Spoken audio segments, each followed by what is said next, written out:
Spa 1951, Fangio on pole, the legends line up, and this is racing as a pole sitter. Hello everybody. And now it is lights out at Spa.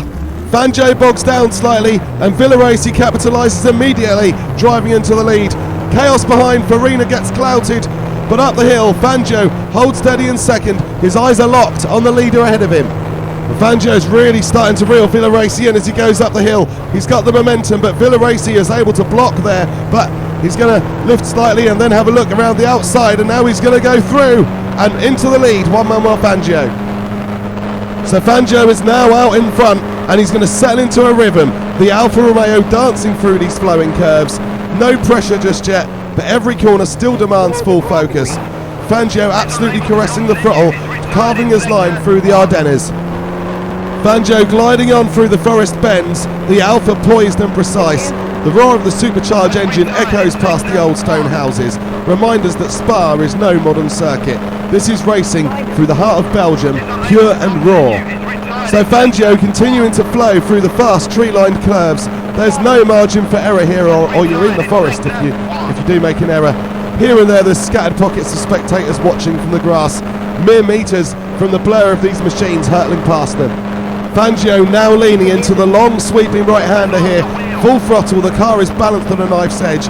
As the bend finally is loosening its grip now, he's going to lift off, setting up for this slower left hand ahead, ever the master of timing and touch. Now to the left, Fangio powers through the right-hand kink now, wheels gripping the tarmac as he accelerates hard. Now, back onto the flowing forest roads. He's carrying his momentum, ready to attack the next sequence of turns. And Fangio now rocketing down the straight, the brick wall looming close on his left, lined by dense trees that seem to watch every move. On the right-hand side of the track, the trees are standing a little bit further back, with a few lone sentinels nearer the asphalt. Nature's tight corridor is framing this raw Belgian speedway. Now powering down the straight, framed by the rows of trees, standing tall and steady on each side. I'm going to ease off slightly for this left-hander. Want to be cautious but controlled here, don't want any incidents. Fangio now in cruise mode down the straight. His lead over Villaracing is now comfortably over 9 seconds, and it's growing quickly. With every flawless turn and perfect gear change, he's pulling away, showing why he's the man to beat today, and why he was the man to beat for the majority of the 1950s in Formula 1. Fangio now carefully threading through this next pair of right-handers, keeping it smooth and steady.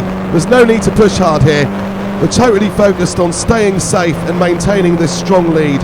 Smart and controlled driving at its best. He's now gliding through the forested ribbon of the track. The earth bank is rising gently to his left like a silent witness to his precision. Every turn here may seem subtle, but it is the kind of focused rhythm that separates the great from the good. A masterclass in control on a circuit that demands respect at every single inch. Well, Fangio continuing to cruise through the forest, lovely, calm and measured, but there's a trail of engine smoke curling behind. The serene pace has shifted instantly. It is now a race against the clock, a delicate balance of speed and survival to nurse the car home. There can't be far to go now, but the preservation has become the new challenge in this Belgian Grand Prix. Fangio is now shifting his focus. He's no longer chasing the time, but now guarding his lead. Every glance in the mirror is a tense reminder of the smoke trailing behind. It's a silent warning that the car's fate is hanging by a thread here. It is now a high-stakes game of patience and caution, holding the gap to Villaracing, whilst praying the engine holds together until the checkered flag. And as I'm carefully threading Fangio through the corners now, my mind drifts back to the heartbreak of the 1950 Italian Grand Prix. That race was such a promising lead, and it was cruelly ended by an engine failure with, I think there was a lap to go still.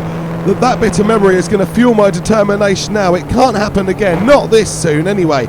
Pushing me to nurse the car with a surgical precision now, knowing that the victory today totally depends on my patience as much as my speed. More so. Fangio's relief is palpable now as the final corner is done. We're going to power through and win this Grand Prix. The victory is Fangio's, an extraordinary testament to resilience, precision and sheer determination on one of the most challenging circuits in the world. And there is the classic 1951 Alpha AI.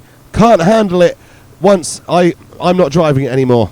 Fangio wins Villaracy second, Tarufi, Sharon and Ascari complete the top 5.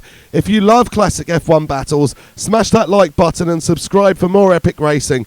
Thank you for watching. See you at the next race.